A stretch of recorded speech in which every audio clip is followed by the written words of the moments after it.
Hello guys, welcome. My name is Lou Gashi and I am one of the sales associates here at Yonkers Kia.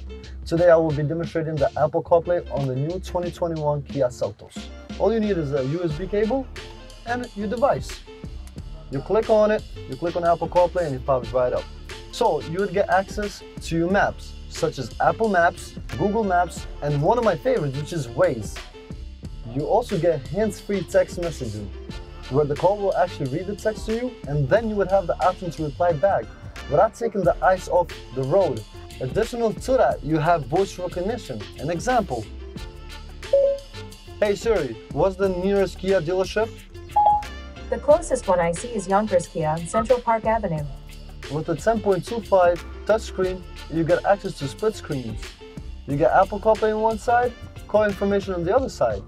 And if you want to know more about the all-new 2021 Kia Seltos, please come visit us at Yonkers Kia, where respect is a two-way street.